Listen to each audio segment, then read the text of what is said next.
My name is Rick Lewis. I'm with Phenom Hoop Report. On today's segment of Coach's Corner, I have Coach Matt Brown from Northwood High School. Welcome, Coach. Thank you for having me, Rick. Coach, talk a little bit about your history and how you got started and the experiences along the way. Yeah, I'm actually not from North Carolina. I'm from Indiana. I grew up, was born and raised a Hoosier, played high school ball in Indiana. Always wanted to coach. Ever since when I was a little kid, I wanted to coach. So just growing up a Hoosier, knowing what Indiana is all about. I grew up a big Indiana Hoosier fan, big Bobby Knight fan. So my dream was always to go to Indiana University. So went to Indiana University. Actually became a manager there at Indiana, and from there went on to coach AAU for Indiana Select for 3 years, and then from there went on to coach at Pfeiffer University with Coach Dave Davis, which was at Newberry, and is now at Winthrop University as associate head coach. After Pfeiffer, I was fortunate enough to go to UNC Charlotte to work as a grad assistant for Coach Lutz, who's been around for everywhere. I mean, all-time winningest coach in Charlotte history. He's at Nebraska right now. He was at Iowa State, NC State. Huge coaching icon to me. So that was a very blessing to me to be able to coach with and help him out. After 2 years at UNC Charlotte, I went to Stanford University and was able to be an intern there and under Coach Dawkins. From there, went back to Indiana, was an assistant coach at Leo High School. And after a year there, I got a head job, my first head job at Dutch Fork High School in Irmo, South Carolina. Was able to work for Coach Tom Knotts, which is the legendary high school football coach here in North Carolina, now in South Carolina as well, and now I'm here in Northwood. Now, Coach, you grew up in Indiana, and there's an argument going back and forth: is who is a true hoop state? Is it Indiana or North Carolina? I don't think there's a comparison. Indiana is just by far the true hoop state. No offense to North Carolina. I respect and I love what Chapel Hill and Duke has become, but there's nothing like Indiana high school basketball. I mean, just you grow up loving the game and breathing the game in Indiana. The gyms are packed every night. People literally shut down the town to go and watch their games on Friday and Saturday nights. If you ever watched the movie Hoosiers, that's pretty close to what it's like to be an Indiana basketball player. My coaches and we were talking about it during our playoff run this past year. One is actually from Indiana, Coach Zimmerman, who's a legendary high school coach in Indiana, and the other Coach Coles, who's from Ohio. And we were talking about Midwest and about Indiana basketball, and we were both saying, these guys have no idea what it's like to be in this kind of atmosphere. Our second, third, and fourth round games, our Final Four games, those were completely sold out. 800 people, 1,000 people here and there. The caravans going to and from the basketball games, that's every single night in Indiana. That's not just during the playoffs. So, that's every night. So, it's just a different feel in Indiana. Right. Yeah. Well, outside of Indianapolis, Indiana is a very rural state. There's a lot of farmland, and the communities really get behind the school in the basketball. I know when my son Tyler was attending Butler University, the 3 years he was up there, I had a chance to scout some of the schools in the Indiana area. And the one thing that I've noticed about it, the schools are always really big. The gym sizes are 3,500 to 5,000. You have some that are 7,000, and you also have Newcastle, which I think is the largest indoor basketball arena for high school, and it seats almost 10,000. And I was amazed the number of people, the fan support, the attendance that came to every single high school game, whether it was a Tuesday night or a Friday night. Yeah. I mean, it's amazing. It really is, and you're exactly right. The gyms there are unbelievable. I mean, if you look at the top 14 gyms, largest high school gyms in the world, 12 of those belong in Indiana.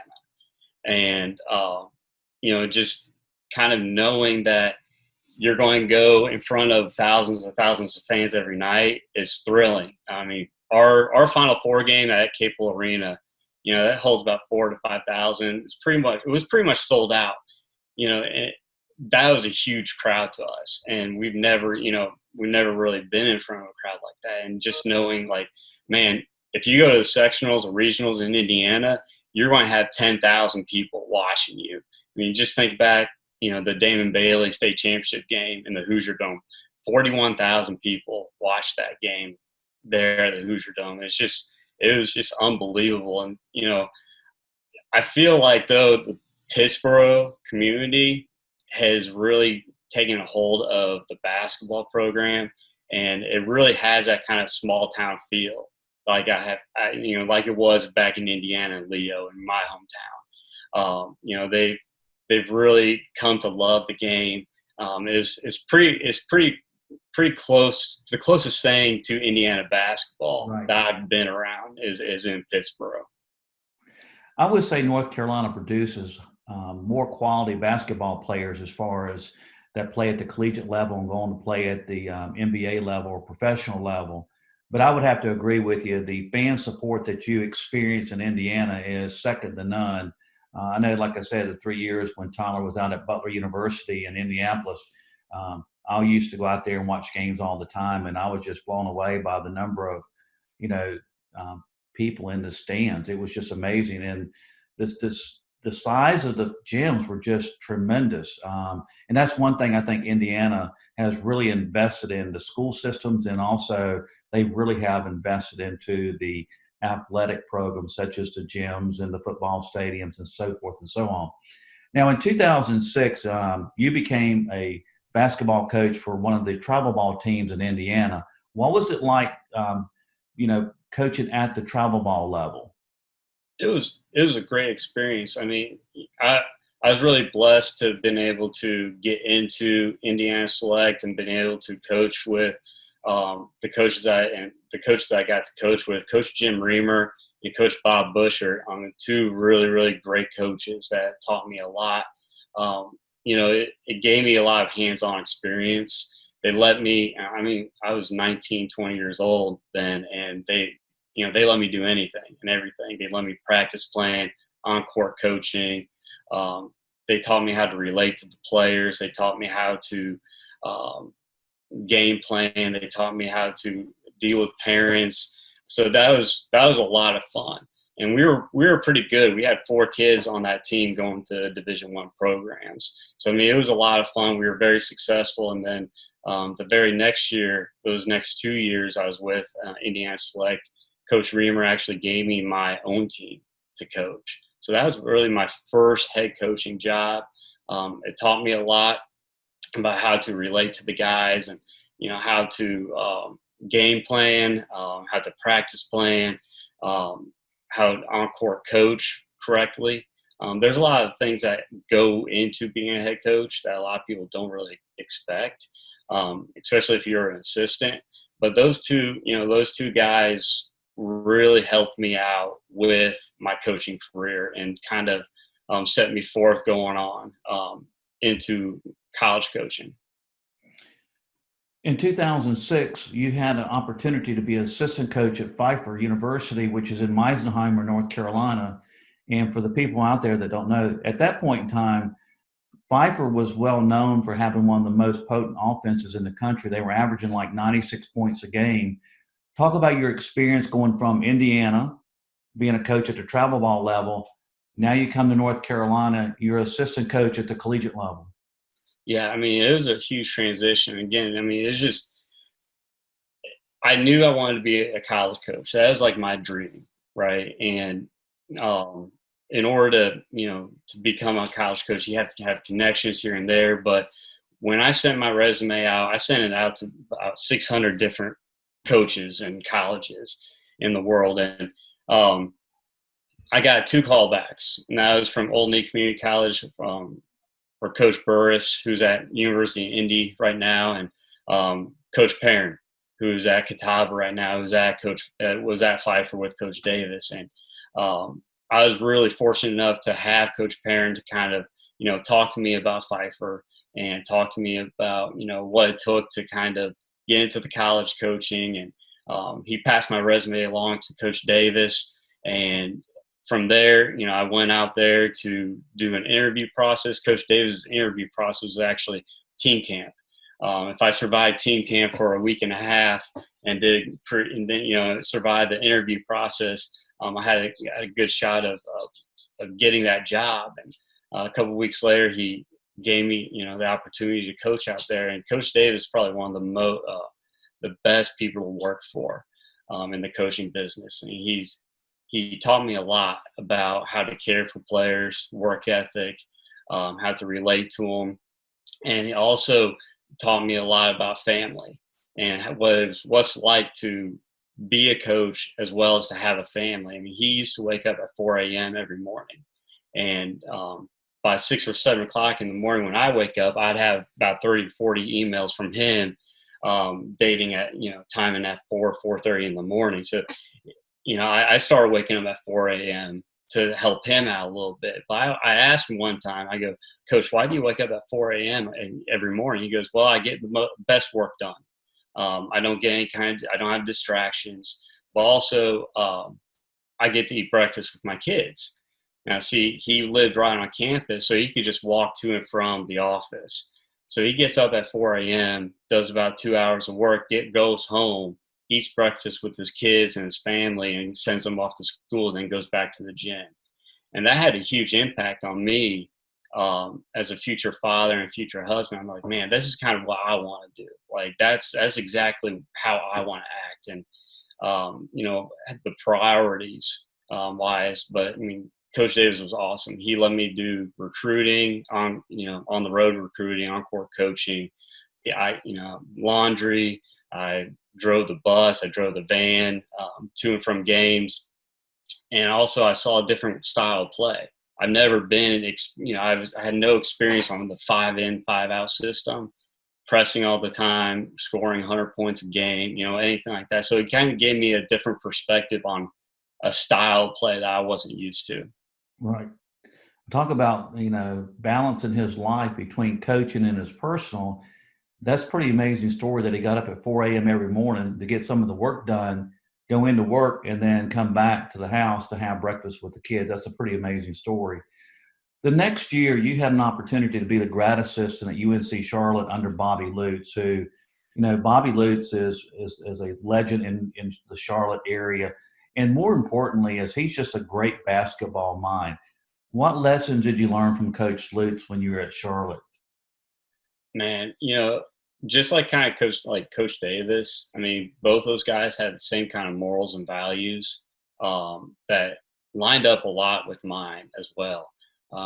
Again, Coach Lutz is, like you said, one of the smartest people I've ever met. It's almost intimidating sometimes to see how smart he is.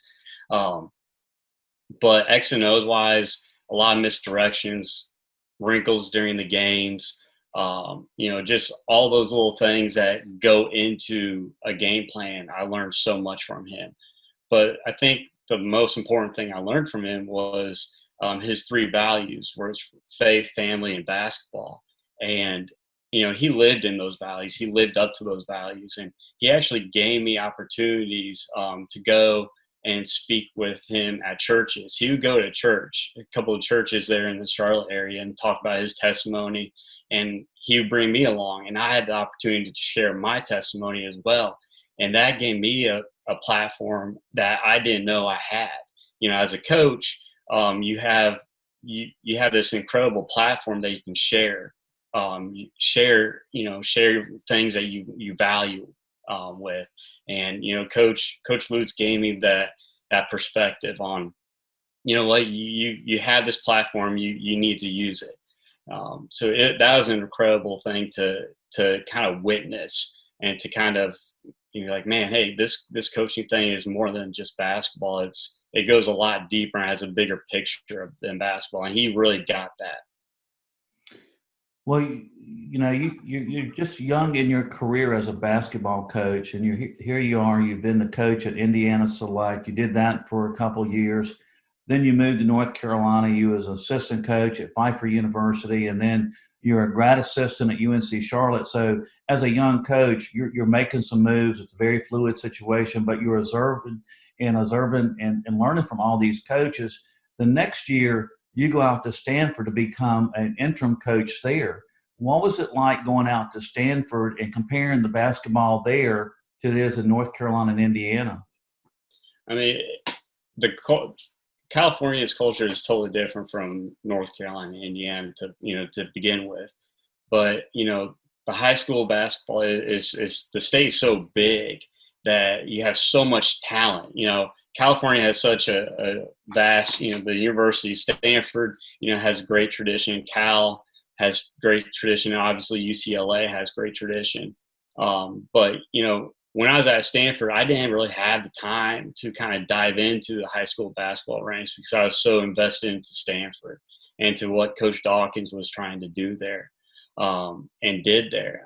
It was one of the best experiences to been able to learn from a coaching legend, a Duke legend, what he does. And, a lot of things that he did and it still does is what Coach K does. And every single day when I got into the office, I was surrounded by legends. Coach Dave Davey was there at Stanford when I was there. He was head coach at Santa Clara. He was actually the coach that coached Steve Nash. Coach Tension was there, who's at Loyola Marymount as well as Arizona. Coach Stragi was there, that is now at Elon University. He was an Indiana manager, longtime Duke assistant, Butler, Ohio State. He's been everywhere. So I had the opportunity to go into the office every day and just sit with those guys and just pick their brains. I mean, every chance I had, I'd ask them questions or I write down a play, like, hey, would this work? Hey, would this work? And it was really a great experience to see what they thought. And then, I got actually paired up with Coach Stragi to do scouting reports. And I learned so much from Coach Stragi about details, about what to look for in film, from coaches' calls, from listening to coaches' calls on film to, just hand positioning, hand signals that coaches do on the sideline.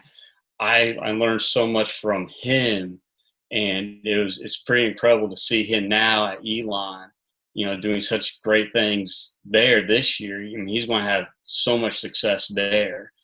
So excited for him there at Elon, but it was an experience of a lifetime. Well, you mentioned Coach Strong. It's a small world. I know when Tyler was in high school, I developed a relationship with Coach Strong because he was recruiting Tyler at the time. And then, of course, when Tyler went to Butler, and you mentioned Coach Strong left Stanford and he went to Butler, he was Tyler's position coach at Butler. And then, of course, when Coach Strong got the job at Elon, he brought Tyler along as the director of basketball operation. But it just goes to show you it's a small world. After your stint at Stanford, you had an opportunity to go back home to Indiana, and you became a high school coach. You was assistant coach at St. Leo's. What did it mean for you? Because you had really, paved the path. The travel ball scene. You went to Pfeiffer, then you went to UNC Charlotte. You've been to Stanford. Now you're going back home to Indiana to become an assistant basketball coach. What did that mean to you? It meant a lot. I mean, it was a great transition. I got to go home. I haven't been home for 6 years, and I got to be home with my family, which was always a good thing. And it was a great fit at Leo. When I went into Coach Cogdell's office, he was like, "Okay, this might seem crazy, but this is what we're thinking about doing. We're thinking about going 5 in, 5 out, run and gun, pressing, trapping." I was like, "Coach, I know this. I can do. I can help you with this." And so we had a great connection right from the start, and we had a really good team that year. We scored, I think it was like 84 points per game as a high school team, which led the state of Indiana. We got, we were third in the third in the state. And it was a good experience because I got to do everything. Right. Coach Cogdell let me do the practice plans. He let me do a lot of the filming, a lot of the scouting, and I got my hands dirty that way in the high school scene. But what really made me fall in love with high school basketball was Leo had a great feeder system. So, on the weekends we would come in and we watch these fourth and fifth graders come in and play basketball and we would run camps and stuff. And he would just say, I get to see these kids grow up. I get, in 6 years from now, I get to have this kid come in and I get to coach him.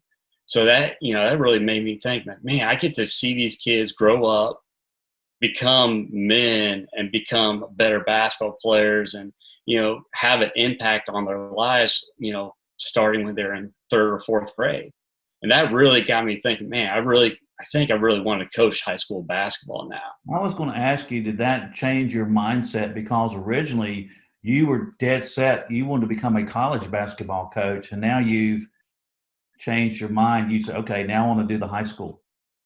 Yeah, I mean, absolutely. That experience really, really kind of led me to high school, and I really felt like the Lord was pulling me that way. Right.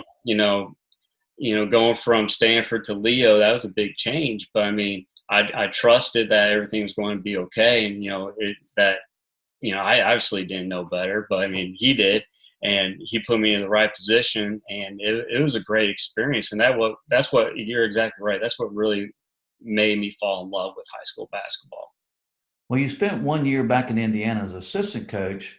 After that year in Indiana, you had a chance, an opportunity to be a head coach in South Carolina, of all places, at Dutch Fork. How difficult was it for you to leave Indiana to go to South Carolina? At the time, was it really known as a basketball state?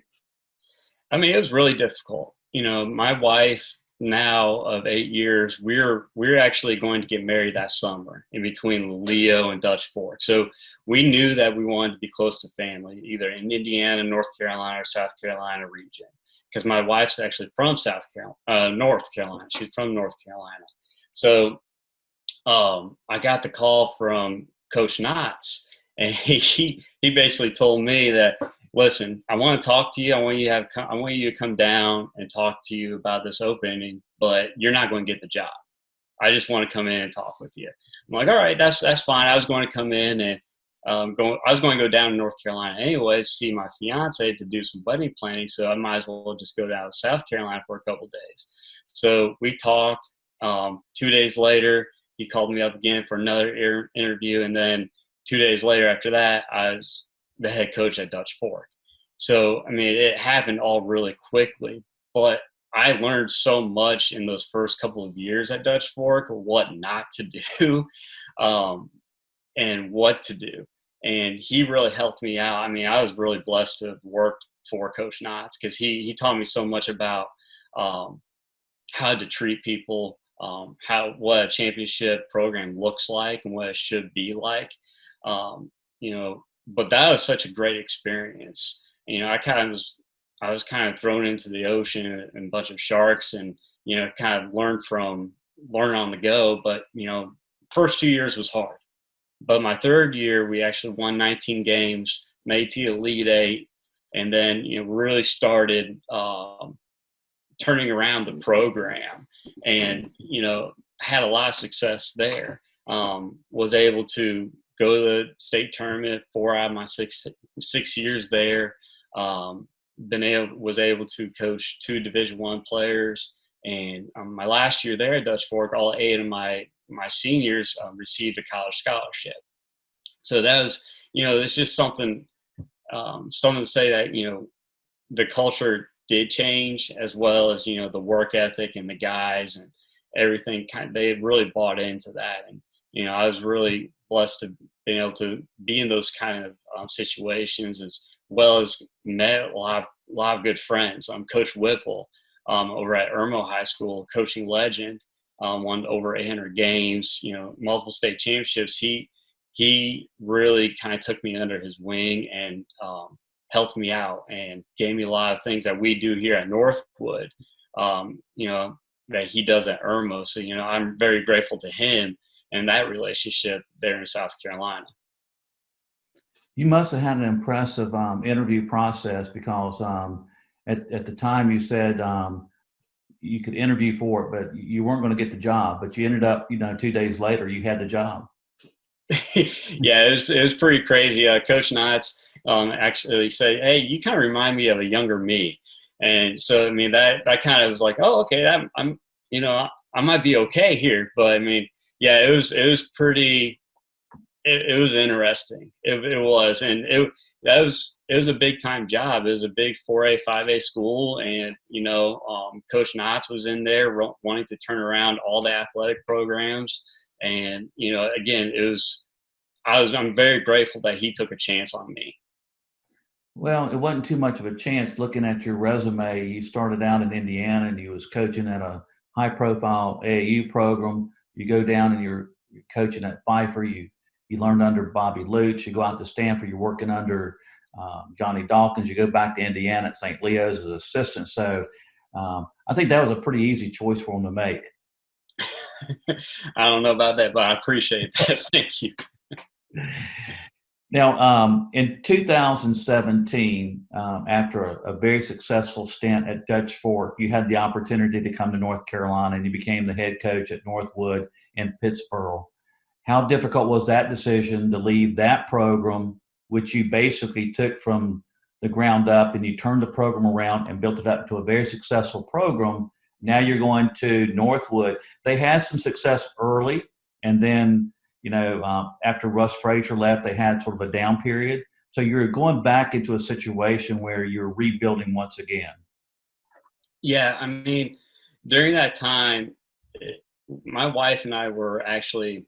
This is crazy how we got here at Northwood. My wife and I were in the process of adopting, and so if anyone knows how adoption goes, it can take a while. So we're in the process of adopting, and we came home one weekend to visit our family in North Carolina. The Northwood job opened, and I asked my wife, "Hey, should I apply to Northwood?" She goes, "Yeah, absolutely you should," because it's literally 30 minutes down the road. She's from Stanford, so it's 30 minutes down the road. You might as well just apply for it. So I applied for it that morning. That afternoon, I got a call from Coach Vernon wanting to talk with me. I told him, "Hey, I'm in North Carolina now. Do you want to talk tonight?" He goes, "Yeah, let's meet up tonight." So I had an interview that night. It was a Saturday night. So I interviewed that night. Well, during that afternoon, we got a call from one of her friends saying that, "Hey, you know what? I have a birth mom that's going to give birth in a week. Would you like to meet her?" They're like, "Yeah, we'd love to meet her. Where are you guys at?" "Well, we're in Stanford in the hospital." And we said, "Well, we're in the hospital right now because her grandpa just fallen." So we met our future daughter's birth mom that day too. Wow. And a couple hours later, we were signing papers and we were going to become parents that very next week. So that night, went to interview for Northwood. The next week, my daughter was born. That very next day, they offered me the job. I accepted it. It was a good transition because we knew that we, as parents, we want to be close to some kind of family. And this was just a perfect situation, living in Stanford, going to Northwood, being close to all of her family. So it was a great transition to go to Northwood. And I love to rebuild programs. I love rebuilding Dutch Fork. I mean, we were, last, and then all of a sudden we, became this basketball program that's normally in the preseason, top 10 every year. And now at Northwood, it was a good transition because I'm used to rebuilding. It was a fresh start. And to be honest, and to move back to Stanford was just such a blessing. It was such a God thing, how everything kind of went together. I was going to say divine intervention in that situation. Yeah, I mean, absolutely. And, every time I tell that story, I get chill bumps just thinking about it. I got chill bumps just listening to you. I mean, and the Pittsburgh community has been so loving and so open and so caring for my family and I. It's been a true blessing. They've been awesome. I mean, it's been a great experience at Northwood. Well, your first year at Northwood, you were 9-16, but the second year you turned it around. You went 19-10. What were the contributing factors that made the turnaround so successful? I mean, I feel like the work ethic had to be turned around. These guys, they had the talent, I felt like, but they weren't used to putting in the work and putting in the extra hours. Um, I'm very fortunate enough to be in a position where we had a bunch of selfless players on these past 3 years. Everyone's willing to do their role. Everyone was willing to to win, to do everything, and everything that I asked them to do, they did it. But also you have to have a good supporting, good support as well. And the parents here at Northwood are second to none. I say this every year at our parent meeting, that our parents are the best parents in North Carolina. And as well as, our athletic directors, Jason, Amy, and Cam Vernon, our best ADs to work for. And then Dr. Walston, which is our principal here, has been supportive, and everyone's really supportive on what we're trying to do and trying to change the culture. And that goes a long way when you have people to back you up like that. And also the great coaching staff that we've had. Coach Horan, Coach Thomas, Coach Zimmerman, who's from Indiana, has become a real mentor to me, a great friend. Coach Paulus, Coach Coles, Coach Shimmer. You have to have a great staff in place to turn something around like we did. Also, I feel like you have to really concentrate on the fundamentals of the game and the team play and defense, and doing that every single practice and every single game. So, that really helped out with our change and with the culture change and with becoming so successful that like we've been last 2 years. This was your third year at Northwood, correct? Yes, sir. So your first year you went 9-16, second year 19-10. This past season you went 27-3, which was the most wins in school history, and you made it to the regional final, but you lost to a very, very good team. You lost to Westover and DeMarco Dunn. They went undefeated, and they were also named co-champs in the North Carolina Public High School Association in the 3A division. Talk about the success you had last year and what it meant to you as a young coach. I mean, I was so happy to have that success. I was also pretty sad for my players because they've worked so hard to get to a goal, and we weren't able to accomplish that goal. But looking back, like you said, just knowing that everything that we did accomplish last year and last couple of years have been amazing.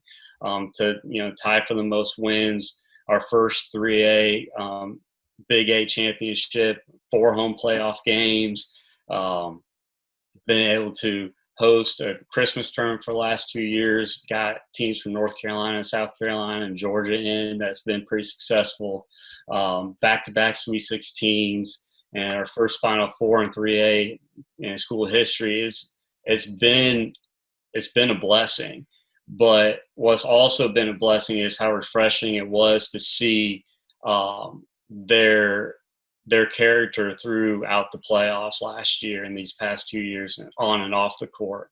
I'm more proud about that than I was all the other accolades and the wins. Their character and how they represented themselves for Northwood and their community, and just knowing their identity was not in the game but it was in Christ.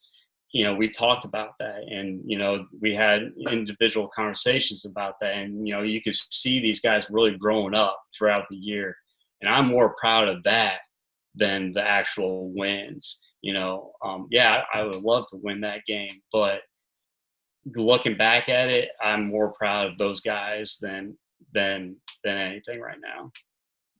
Coach, you were born and raised in Indiana. Now you're in North Carolina. Do you ever get the itch to go back to Indiana and be a coach there? No, I hate the snow and I love the beach. So not anytime soon. Well, Coach, you really have paid your dues in the course of your coaching career. You started out in Indiana, you moved to North Carolina, you become an assistant coach at Pfeiffer. You go to UNC Charlotte as a grad assistant. From UNC Charlotte, you go out to Stanford. Then from Stanford, you get your first coaching job as assistant coach at Indiana. Then you're in Indiana back, and then you take the job at Dutch Fork in South Carolina, and now you're in North Carolina at Northwood. A lot of people just don't understand the journey that a lot of coaches go through to get to the final destination. Talk about that. Yeah, I mean, I'm still on that journey. And just looking back at it, I mean, I went to the Final Four during my senior year, and it was actually of college, and it was actually in Indianapolis. And I had the coaches tell me in my AU program, well, you need to go to the Final Four and talk with these coaches. So what I did was I got a suit, got a hotel, ran off about 400 resumes, and I walked the halls, the lobby of the Marriott where the coaches were staying at from 7 a.m. to about 12 p.m. for 3 days straight, just passing out resumes and trying to talk with coaches and interact with coaches. So I mean that, just kind of looking back at all of that, things I had to do is pretty amazing. And just like the laundry, the bus driving, films, practices, I'm still doing that stuff as a high school coach. So, whether you're volunteering or as a grad assistant or whatever you're doing, you're still doing that stuff as a high school coach.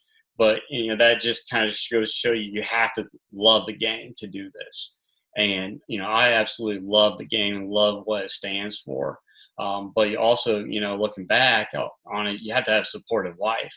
You gotta have a support system there in place, and you gotta balance family life. And now we have a little daughter who's 3 years old who comes to practices and comes to games. And you gotta realize that life is a little bit more than just basketball. And having my daughter really made me come into this perspective of, man, this game is a great platform to share my testimony. And Right. it's a lot bigger. I mean, it's a lot bigger than just the game of basketball. These kids are invested in you, they trust you, and you have a light in their life that you can share, the kingdom. And it's a great responsibility that I have. It's a tremendous responsibility that I have. And I don't take that for granted one bit.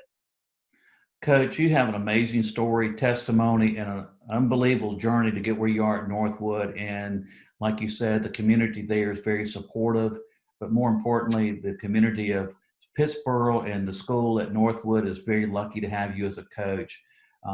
Your story is very inspirational, and we want to say from Phenom Hoop Report, thank you for coming on Coach's Corner today, and we can't wait to share your story and your journey with the viewers out there today. Well, thank you, Rick. I appreciate everything that you're doing in this time, and hopefully your family and everyone's safe and healthy. Thank you, Coach. Thank you.